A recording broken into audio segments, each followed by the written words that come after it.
Japan की coast से 4 kilometre दूर एक बहुत बड़ा जायंट एयरपोर्ट समंदर में तैर रहा है। इतना बड़ा कि इसको स्पेस में मौजूद इंटरनेशनल स्पेस स्टेशन से भी देखा जा सकता है। ये न सिर्फ समंदर में बनाया गया दुनिया का पहला एयरपोर्ट है, बल्कि इसको जमीन से कनेक्ट करने वाला ब्रिज, सबसे लंबा पुल भी है। एयरपोर्ट का state of the art design जिस जगह पर बना है, ये उस वक्त इंसान का बनाया हुआ सबसे बड़ा आइलैंड भी था, जिसको खास इसी एयरपोर्ट के लिए बनाया गया था। 20 अरब डॉलर यानी करीब 1650 अरब रुपयों की लागत से तैयार किया गया ये पूरा प्रोजेक्ट अब इंजीनियरिंग मास्टरपीस है।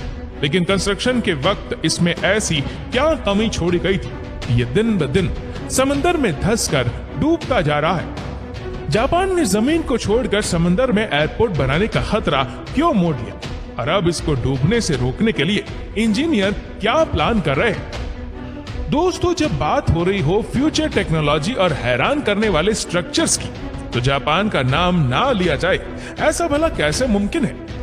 दुनिया की पहली high speed train Tokaido Shinkansen Japan ने वर्ल्ड वॉर 2 के दौरान न्यूक्लियर अटैक में पूरी तरह तबाह होने के सिर्फ 18 सालों के बाद लॉन्च करके पूरी दुनिया के छक्के छुड़ा दिए थे। बाकी दुनिया सिर्फ गाड़ियों के शॉक एब्सॉर्बर के बारे में बात करती है, लेकिन जापान वह वाहिद मुल्क है जहां अर्थक्वेक से बचने के लिए स्काई स्क्रैपर्स के नीचे भी शॉक एब्सॉर्बर्स लगाया जाता है। पर ऐसा भी नहीं है कि जापान का हर तीर हमेशा सही निशाने पर लगा हो।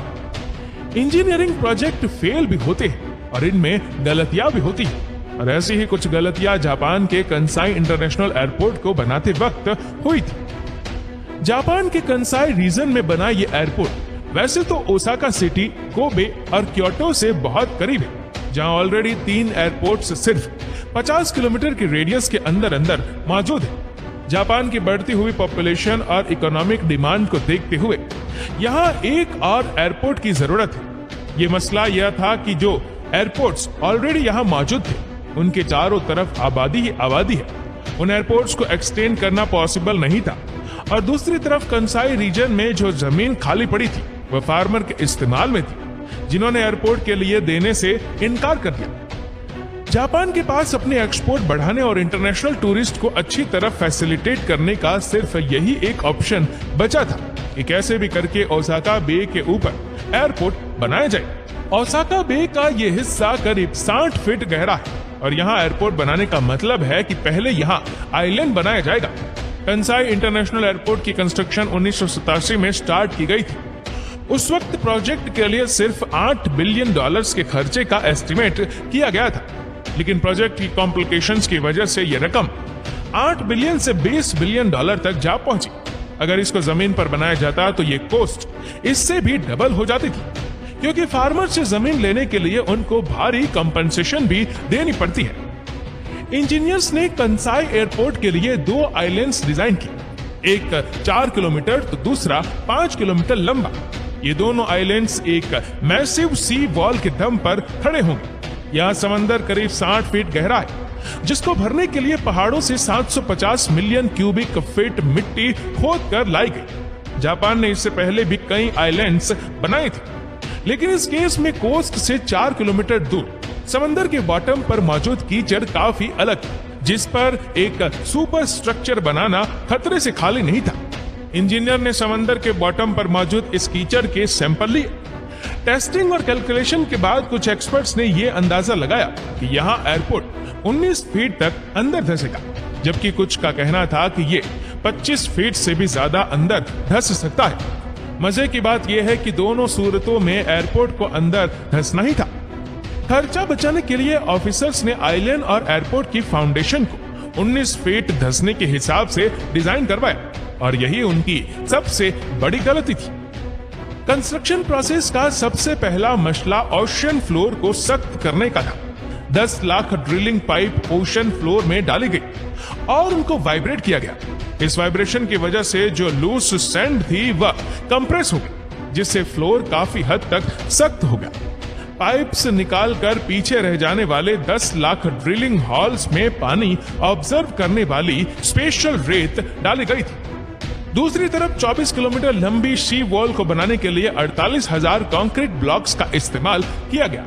सी वॉल को जाइंट स्टील चैम्बर्स में पत्थर और मलबा डालकर बनाया गया और फिर इन स्टील चैम्बर्स के बीच में कंक्रीट ब्लॉक रखे गए। सी वॉल बनाने का सिर्फ एक ही मकसद था कि एयरपोर्ट को टाइकून और उसकी वजह से पैदा होने वाली खौफनाक लहरों से बचाया जा सके। अब सी वॉल के अंदर मिट्टी डालकर आइलैंड की हाइट को समंदर के लेवल से 65 फीट तक बढ़ा दिया गया। आइलैंड बनाने के बाद कंस्ट्रक्शन वर्कर्स ने एयरपोर्ट और रनवे के कंस्ट्रक्शन का काम स्टार्ट कर दिया।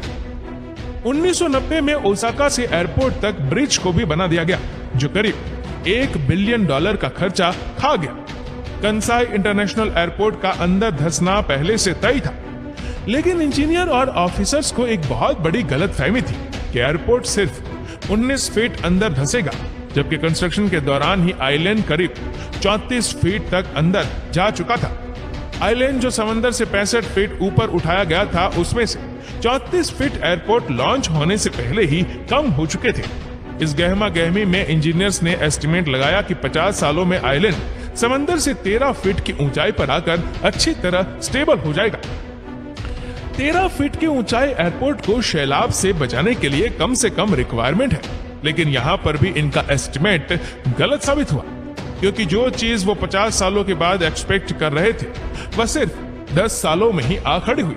जी हाँ, एयरपोर्ट के दूसरे टर्मिनल की लॉन्च तक आइलैंड 52 फीट धंसकर सिर्फ 13 फीट की ऊंचाई तक पहुंच चुका था और आज वह बहुत ही डेंजरस लेवल पर खड़ा दिन ब दिन अंदर जा रहा है।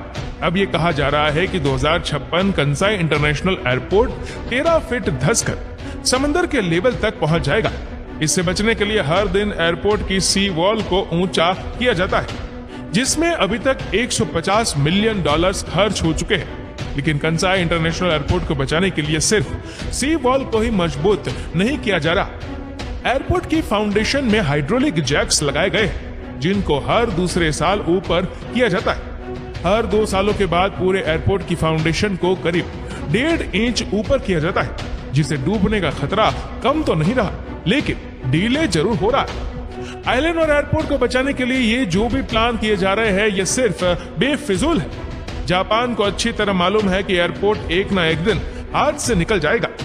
हर साल मिलियंस ऑफ डॉलर्स खर्च करके वो एयरपोर्ट को तो बचा ही रहे, लेकिन साथ में वो टाइम भी खरीद रहे, ताकि शायद उस वक्त वो कंसाई में ही कहीं और एयरपोर्ट बना सके। एक तरफ जहां एयरपोर्ट डूबने का खतरा सर पर मंडरा रहा है, दूसरी तरफ कुदरत भी हर आए साल दस्तक दे रही है। 2018 में ओसाका बे पर टाइफून जेबी ने हमला किया था।